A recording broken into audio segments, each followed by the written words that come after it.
মানুষ যখন এই সংসারে প্রবেশ করে অর্থাৎ জন্মগ্রহণ করে তখন নিশ্চিন্তে থাকে, আনন্দে থাকে। কিন্তু যেই মাত্র তার মধ্যে বোধশক্তি আসে তখন সে চিন্তা করতে শুরু করে। চিন্তা ভবিষ্যতের, সেই সমস্ত বিষয় নিয়ে চিন্তা করে যা ওর হাতে নেই। তারপর বড় হয়, বিবাহ সম্পন্ন হয়, গৃহস্থ জীবন যাপন করে, তারপর আবার চিন্তায় মগ্ন হয়ে যায়। ভাবে এই যে আমার পরিবার, আমি কি ঠিকমতো তার খেয়াল রাখতে পারছি? কাল যখন আমি এই সংসার থেকে চলে যাব তখন আমার এই পরিবারের দেখাশোনা কে করবে? শেষ পর্যন্ত এই পরিবার তো আমারই উত্তরদায়িত্ব। যাক, আপনাকে একটা প্রশ্ন করি। এই সংসারে আসার পূর্বে আপনি কি এই প্রশ্ন করেছিলেন, এটা ভেবেছিলেন যে আমাকে ছাড়া এই সংসার কিভাবে চলবে? করেননি, তাই তো? তাই আপনার এটা নিয়ে দুশ্চিন্তা করার প্রয়োজন নেই যে আপনি যখন এই সংসার ত্যাগ করে চলে যাবেন তখন কি হবে। আপনি যখন ছিলেন না তখনও এই সংসার চলছিল, আপনি যখন এই সংসার ত্যাগ করবেন তখনও এই সংসার চলতে থাকবে। যদি কোনো বিষয়ের প্রভাব থাকে তা হলো আপনার আজকের তথা বর্তমানের কর্ম, অর্থাৎ আজ আপনি কি করছেন, কার জন্য মঙ্গল করছেন, কাকে প্রেরণা দিচ্ছেন, কাকে সাহায্য করছেন, কোন উদাহরণ প্রস্তুত করছেন। আপনি এই সংসারে যে ছবি অঙ্কন করবেন সংসার সেটাই মনে রাখবে। তাহলে শুধু সৎকর্ম করুন, মঙ্গল করতে থাকুন, আর আমার সাথে ভালোবেসে বলুন রাধা রাধা। আমরা চাই বা না চাই, আমরা সবসময় নয় কোনো না কোনো লক্ষ্যের দিকে এগিয়ে চলেছি বা কোনো না কোনো যুদ্ধ করেই চলেছি। যেমন যে যুদ্ধ মনের মধ্যে চলছে সেগুলো হলো অন্তর্মনের যুদ্ধ, যেমন পরিবার প্রতিপালনের যুদ্ধ, কর্তব্য পালনের যুদ্ধ, কোনো প্রিয়জনকে না হারানোর যুদ্ধ। এসব যুদ্ধ মনের মধ্যে চলে এবং সেদিক থেকে দেখতে গেলে আমরা হলাম এই সংসারের সব থেকে বড় যোদ্ধা, তাই না? কিন্তু এই সব যুদ্ধে যদি আপনি জয়ী হতে চান তাহলে তিনটি বিষয় আপনাকে মাথায় রাখতে হবে। প্রথম হলো সেই ব্যক্তি যিনি এই যুদ্ধে পরাজিত হয়েছেন তাকে নিজের থেকে দূরে করে দেবেন না, বরং আপনি তার কাছে যান, তার সাথে কথা বলুন, কথাবার্তা চালান, আলোচনা করুন, তার থেকে পরামর্শ নিন এবং বুঝতে চেষ্টা করুন উনি কি ভুল করেছিলেন এবং সেই ভুল নিজের জীবনে করবেন না। দ্বিতীয়, সেই ব্যক্তি পর হয়ে চলেছেন, আসুন আমার সাথে ভালোবেসে বলুন রাধা রাধা। মানুষের জীবন হলো তার যাত্রা এবং প্রত্যেকের জীবনযাত্রার লক্ষ্য হলো আলাদা। এবার মনের মধ্যে এই প্রশ্ন জাগতেই পারে যে এই জীবনের লক্ষ্যটা গুরুত্বপূর্ণ নাকি যাত্রাটা, এবং এই ভাবনায় আমরা কোথাও না কোথাও সব থেকে গুরুত্বপূর্ণ বিষয়ে ভুলে যাই যে সব থেকে গুরুত্বপূর্ণ ব্যক্তিত্ব হলো আমাদের সাথী, আমাদের সহযাত্রী, যার সাথে আমরা এই যাত্রাপথ সুনিশ্চিত করি। এটা খুব গুরুত্বপূর্ণ। আপনি নিজেই দেখুন, মেঘ থেকে বৃষ্টি ঝরে পড়ে, তার লক্ষ্য হলো ধরিত্রী, তার যাত্রাপথ হলো সেই বায়ুমণ্ডল। কিন্তু ও কোন সাথী নির্বাচন করছে তার উপর কত কিছু নির্ভর করে। যদি সাথী হিসেবে ঝিনুককে খুঁজে পায় আর ওই ঝিনুকের ওপরে গিয়ে পড়ে তাহলে মুক্তয়ে পরিণত হয়। তখন লক্ষ্য কি হয়ে থাকে? ঈশ্বরের আভূষণ। সেখানেই যদি এই জলের ফোঁটা কোনো সাপের সঙ্গ পায়, কোনো সাপের মুখে গিয়ে পড়ে, তাহলে তা পরিণত হয় বিষে। আর তখন লক্ষ্য কি হয়? কারোর প্রাণ হরণ করা। এই উদাহরণ স্থির করে যে আমাদের জীবনে সাথীর নির্বাচন হলো অত্যন্ত আবশ্যক এবং অত্যন্ত গুরুত্বপূর্ণ বিষয়। কারণ সাথীর প্রভাব শুধু যে আপনার পথে পড়বে তা নয়, আপনার লক্ষ্যের ওপরও পড়বে। কখনো কখনো কেউ আপনার লক্ষ্য বদলে দেবে, কখনো উচিতভাবে, কখনো অনুচিতভাবে। সেটা আপনার নির্বাচনের উপর নির্ভর করছে। তাহলে একজন শ্রেষ্ঠ সাথী নির্বাচন করুন আর আমার সাথে ভালোবেসে বলুন রাধা রাধা।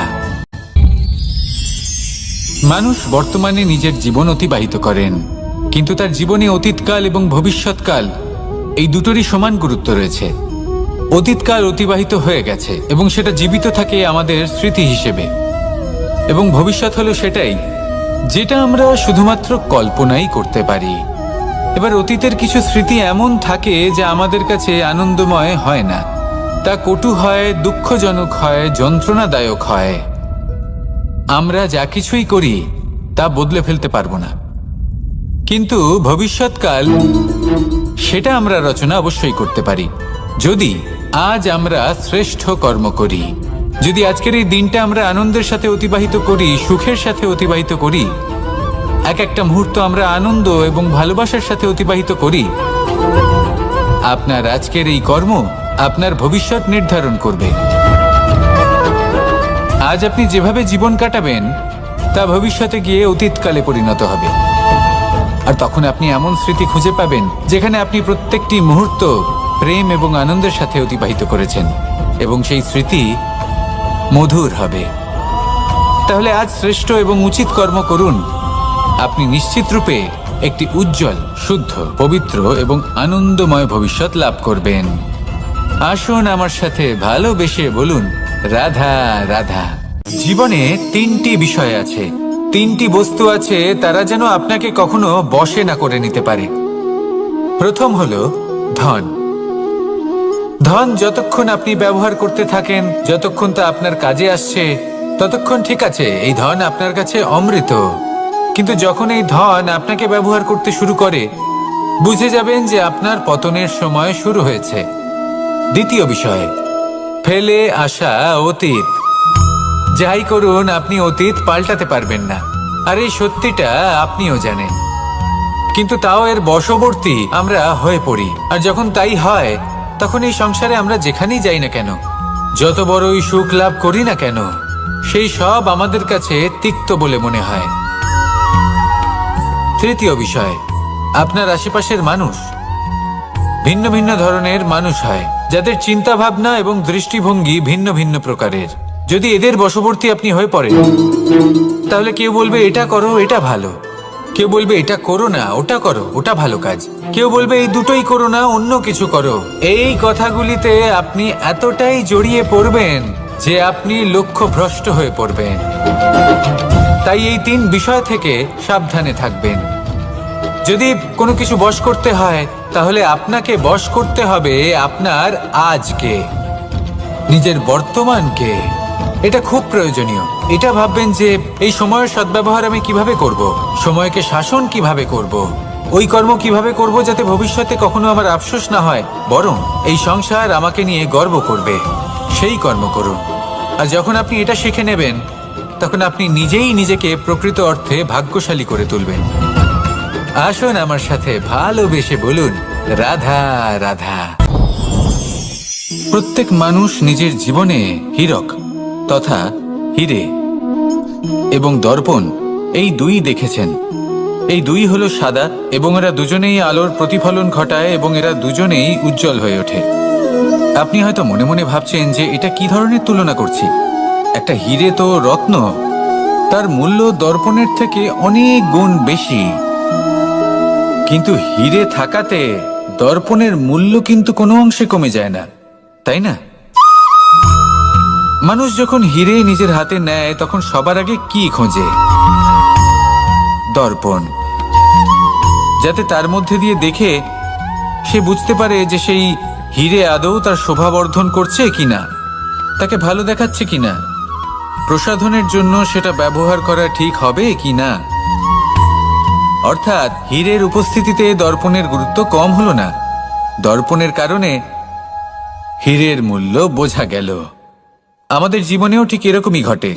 আপনারা যদি সংসারে নিজের আশেপাশে দেখেন, এমন অনেক মানুষ দেখতে পাবেন যারা নিজেদের ক্ষেত্রে মহান স্থানে পৌঁছেছেন, নিপুণ এবং শ্রেষ্ঠ হয়েছেন। আর তাদের মধ্যে আপনার নিজের মনে হয় যেন আপনি হলেন দর্পণ। নিজেকে ছোট মনে করবেন না।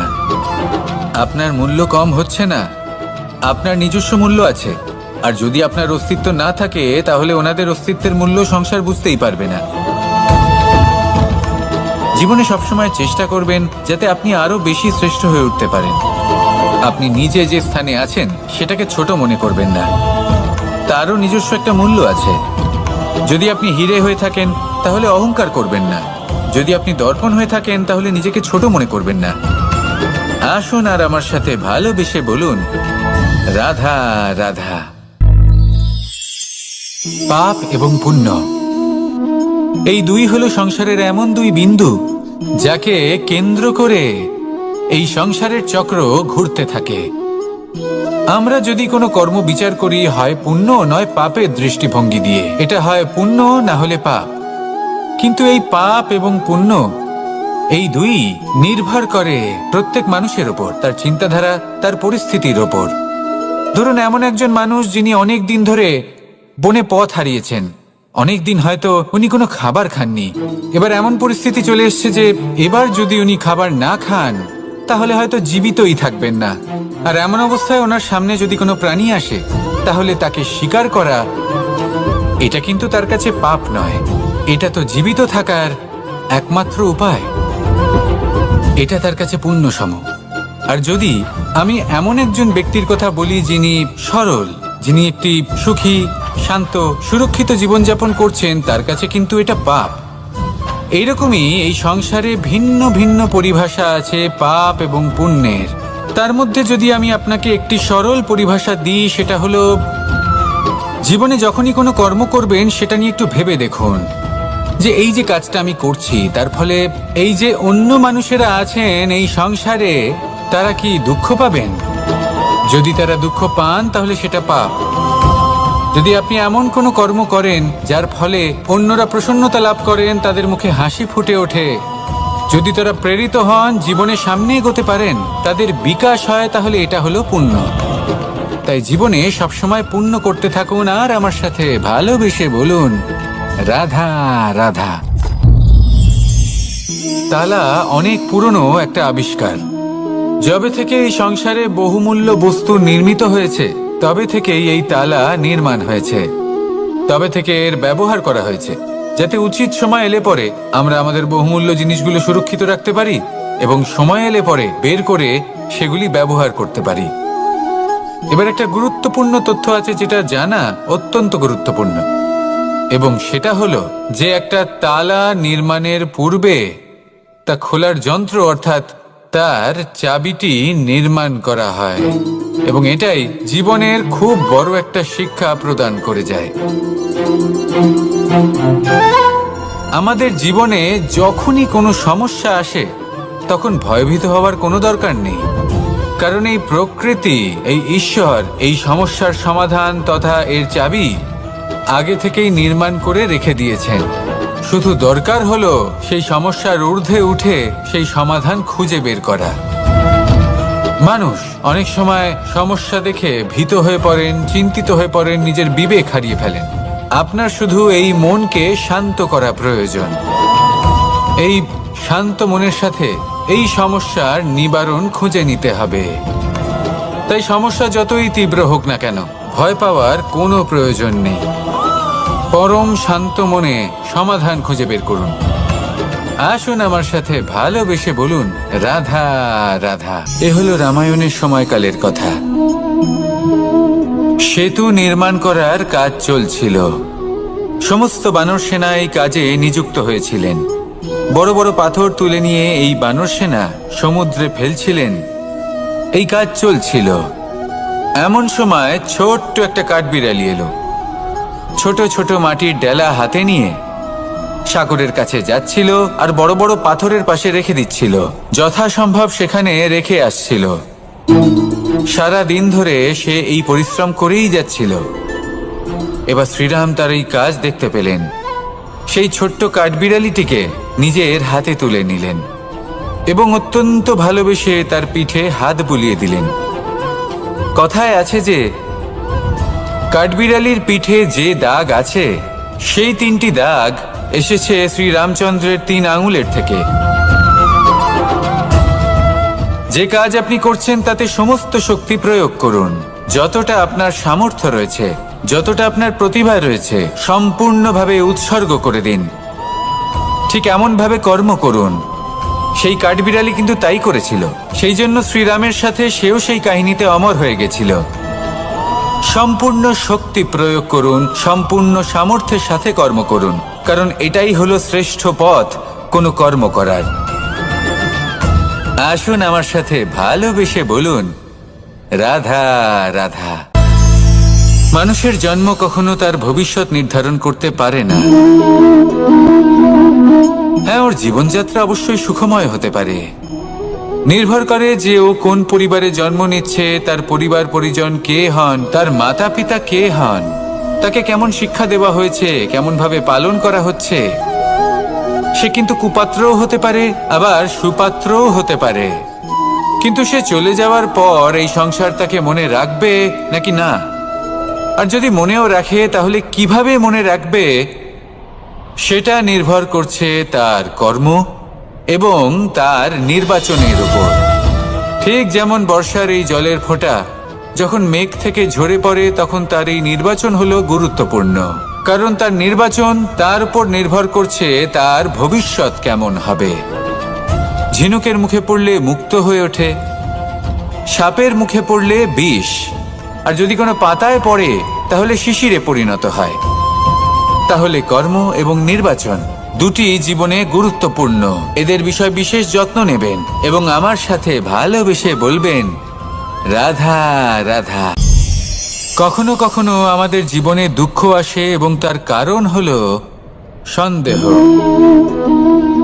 মানুষ আমাদের উপর সন্দেহ করে, আমাদের কর্ম নিয়ে, আমাদের মানসিকতা নিয়ে, আমাদের কথা নিয়ে, আমাদের চরিত্র নিয়ে। কখনো কখনো আমরা শুভ উদ্দেশ্য নিয়ে কারোর মঙ্গল কামনা করি, তার জন্য কোনো ভালো কর্ম করি, এবং সেই ব্যক্তি আমাদের বন্ধুত্ব নিয়েই, আমাদের সম্পর্ক নিয়ে, আমাদের সততা নিয়ে প্রশ্ন করতে থাকে, আমাদের সন্দেহ করে। তখন আমাদের দুঃখ হয়, কিন্তু এটা হওয়া উচিত নয়। কারণ যখনই কোনো ব্যক্তি আপনাকে সন্দেহ করছে, তাতে আপনারই মূল্য বৃদ্ধি পাচ্ছে। এবার আপনি বলবেন, এ কি করে সম্ভব হতে পারে?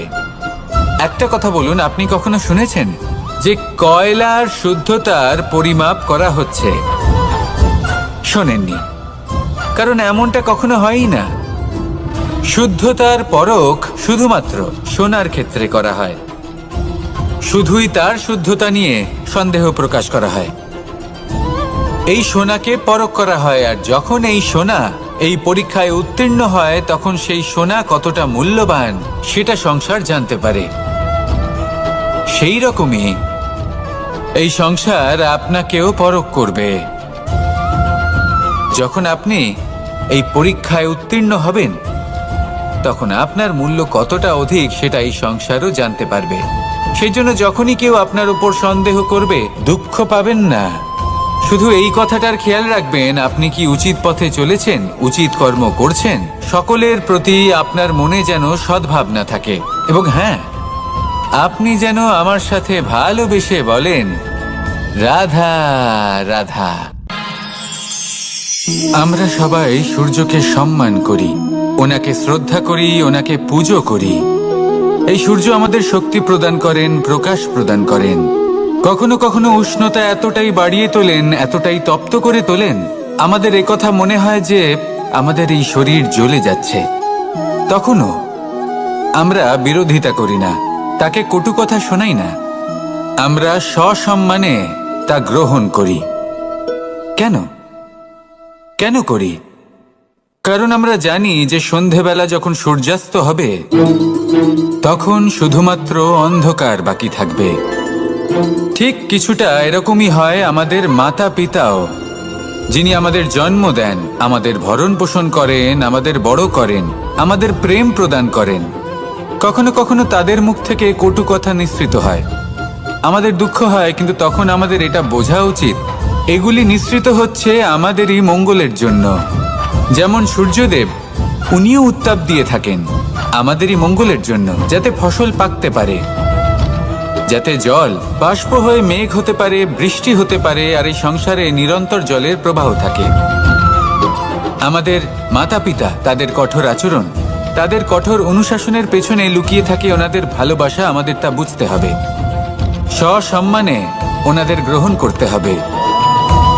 কারণ ঠিক সূর্যাস্তের পরে যেমন চতুর্দিক অন্ধকারচ্ছন্ন হয়ে যায়, তেমনি আমাদের জীবন থেকে যখন আমাদের মাতা পিতা চলে যায়, তখন আমাদের জীবনেও শুধু এবং শুধুমাত্র অন্ধকারই ছেয়ে থাকে।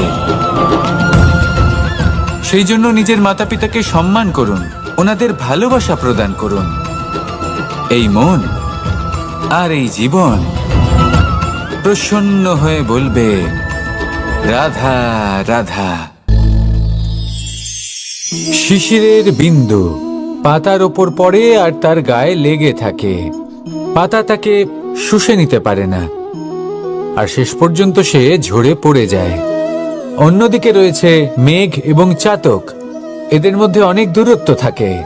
মেঘ থাকে আকাশে আর চাতক থাকে ধরিত্রীতে। কিন্তু যখন এই মেঘ থেকে বৃষ্টি ঝরে পড়ে, এই চাতক কিন্তু সেই জলই পান করে, নয়তো সে তৃষ্ণার্ত থেকে যায়। এবার অন্যদিকে দেখলাম শিশির বিন্দু আর পাতার এই সম্পর্ক। এরা খুব কাছাকাছি থাকে, ঘনিষ্ঠও থাকে। অন্যদিকে রয়েছে মেঘ এবং চাতকের সম্পর্ক, যাদের মধ্যে অনেক দূরত্ব থাকা সত্ত্বেও তারা খুব ঘনিষ্ঠ, তাই না? এই সারমর্ম খুব সরল। এই নৈকট্য, এই দূরত্ব, তা আপনার সম্পর্কে প্রভাব কিছুতেই ফেলতে পারে না। এই নৈকট্য, এই দূরত্ব, এইসব হলো শুধুমাত্র মনের ব্যাপার।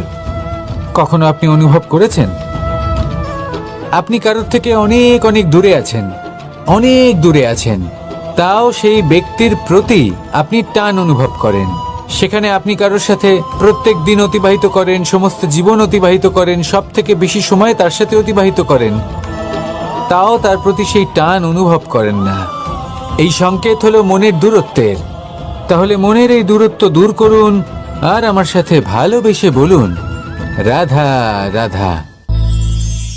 পাখি কখন জন্ম নেয়, কখন উড়তে শেখে, কখন বাসা বানাতে শেখে, কখন নিজের মৃত্যু লাভ করে, এসব আমাদের মধ্যে কেউ জানি না। কিন্তু পাখি একটা কথা খুব ভালো করে জানে, যে এই সংসারে ও যা কিছুই করুক না কেন, এই সংসারের ওকে নিয়ে কিচ্ছু যায় আসে না। এবার আমরা কি করি? কোনো কাজ করার আগে আমরা এটা ভাবি যে এই সংসার যদি আমাকে দেখে ফেলে, তাহলে কে জানে এই সংসার কি ভাববে, আমার প্রতিচ্ছবি কেমন তৈরি হবে কে জানে, কে জানে কি হবে আদি ইত্যাদি। এই সব ভাবনায় আমরা মগ্ন হয়ে যাই। কিছুটা এমন ভাবে মগ্ন হই যে বর্তমানের কর্মের এই জীবনের যাত্রাপথে সেই সময়ের আনন্দ উপভোগ করতে ভুলে যাই। এবার দেখুন একটা পাখি কি করে। ওর কর্ম হলো গান গেয়ে চলা।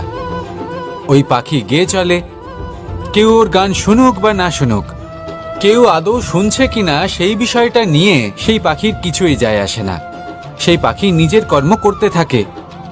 হয়তো সেই জন্যই আপনি কখনো কোনো পাখিকে কাঁদতে দেখবেন না। এরকমই আপনাকে নিজেকে গড়ে তুলতে হবে। প্রথমে নিজেকে জিজ্ঞেস করুন, এই যে কর্ম আমি করতে চলেছি সেটা কি উচিত? যদি আপনার মনে হয় সেটা উচিত, তাহলে সেটা প্রমাণ করুন। এটা ভাববেন না যে এই সংসার কি ভাববে।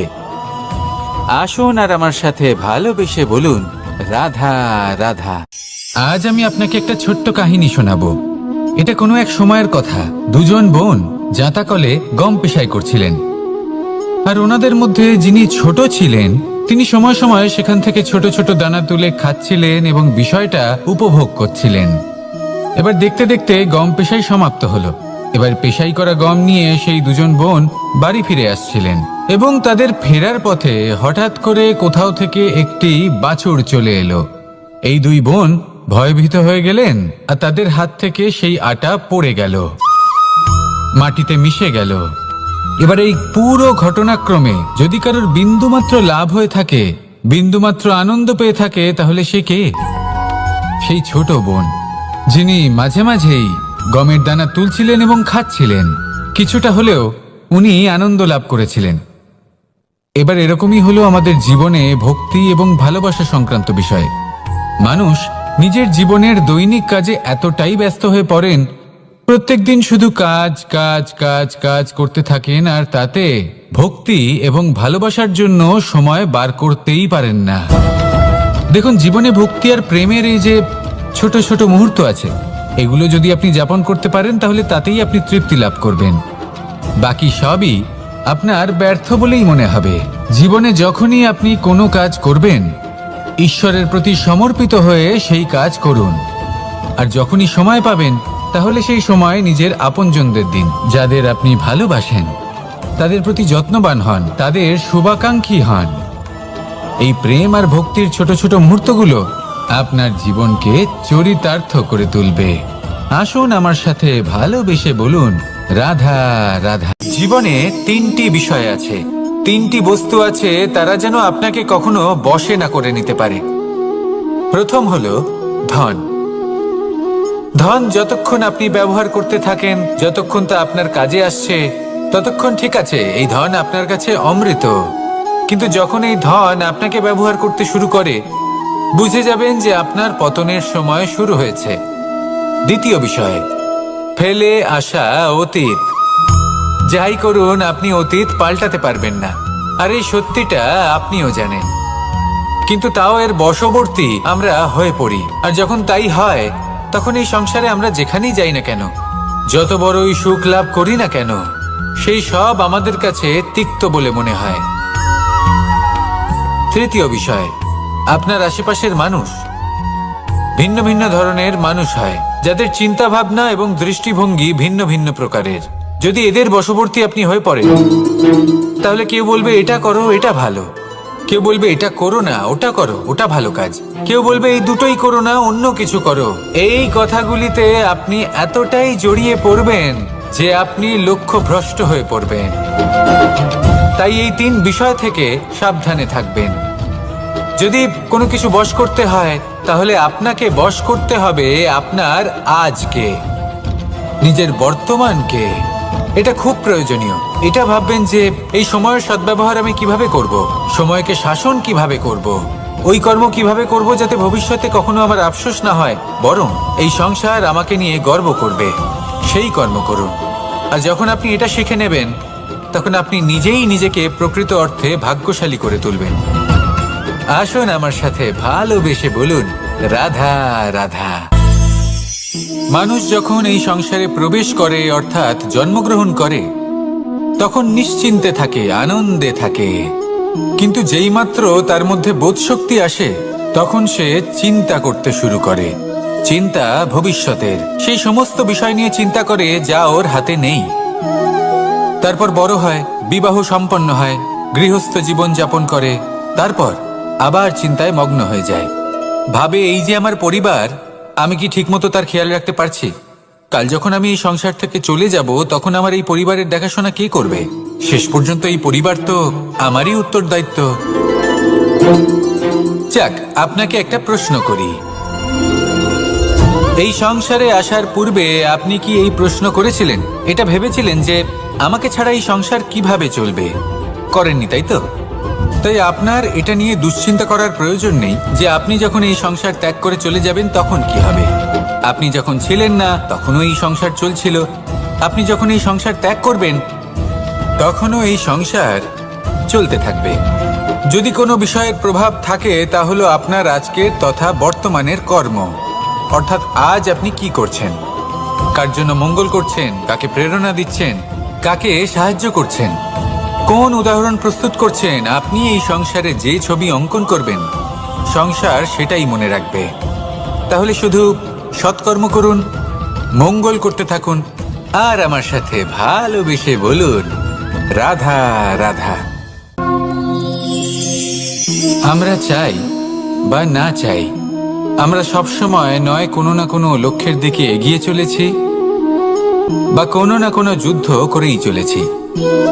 যেমন যে যুদ্ধ মনের মধ্যে চলছে, সেগুলো হলো অন্তর্মনের যুদ্ধ। যেমন পরিবার প্রতিপালনের যুদ্ধ, কর্তব্য পালনের যুদ্ধ, কোনো প্রিয়জনকে না হারানোর যুদ্ধ। এসব যুদ্ধ মনের মধ্যে চলে, এবং সেদিক থেকে দেখতে গেলে আমরা হলাম এই সংসারের সব থেকে বড় যোদ্ধা, তাই না? কিন্তু এই সব যুদ্ধে যদি আপনি জয়ী হতে চান, তাহলে তিনটি বিষয় আপনাকে মাথায় রাখতে হবে। প্রথম হলো, সেই ব্যক্তি যিনি এই যুদ্ধে পরাজিত হয়েছেন, তাকে নিজের থেকে দূরে করে দেবেন না, বরং আপনি তার কাছে যান, তার সাথে কথা বলুন, কথাবার্তা চালান, আলোচনা করুন, তার থেকে পরামর্শ নিন এবং বুঝতে চেষ্টা করুন উনি কি ভুল করেছিলেন, এবং সেই ভুল নিজের জীবনে করবেন না। দ্বিতীয়, সেই ব্যক্তি সর হয়ে চলেছেন, আসুন আমার সাথে ভালোবেসে বলুন, রাধা রাধা। মানুষের জীবন হলো তার যাত্রা, এবং প্রত্যেকের জীবনযাত্রার লক্ষ্য হলো আলাদা। এবার মনের মধ্যে এই প্রশ্ন জাগতেই পারে যে এই জীবনের লক্ষ্যটা গুরুত্বপূর্ণ নাকি যাত্রাটা। এবং এই ভাবনায় আমরা কোথাও না কোথাও সব থেকে গুরুত্বপূর্ণ বিষয়ে ভুলে যাই যে সব থেকে গুরুত্বপূর্ণ ব্যক্তিত্ব হলো আমাদের সাথী, আমাদের সহযাত্রী, যার সাথে আমরা এই যাত্রাপথ সুনিশ্চিত করি। এটা খুব গুরুত্বপূর্ণ। আপনি নিজেই দেখুন, মেঘ থেকে বৃষ্টি ঝরে পড়ে। তার লক্ষ্য হলো ধরিত্রী, তার যাত্রাপথ হলো সেই বায়ুমণ্ডল। কিন্তু ও কোন সাথী নির্বাচন করছে তার উপর কত কিছু নির্ভর করে। যদি সাথী হিসেবে ঝিনুককে খুঁজে পায় আর ওই ঝিনুকের ওপরে গিয়ে পড়ে, তাহলে মুক্তয়ে পরিণত হয়। তখন লক্ষ্য কি হয়ে থাকে? ঈশ্বরের আভূষণ। সেখানেই যদি এই জলের ফোঁটা কোনো সাপের সঙ্গ পায়, কোনো সাপের মুখে গিয়ে পড়ে, তাহলে তা পরিণত হয় বিষে। আর তখন লক্ষ্য কি হয়? কারোর প্রাণ হরণ করা। এই উদাহরণ স্থির করে যে আমাদের জীবনে সাথীর নির্বাচন হলো অত্যন্ত আবশ্যক এবং অত্যন্ত গুরুত্বপূর্ণ বিষয়। কারণ সাথীর প্রভাব শুধু যে আপনার পথে পড়বে তা নয়, আপনার লক্ষ্যের উপরও পড়বে।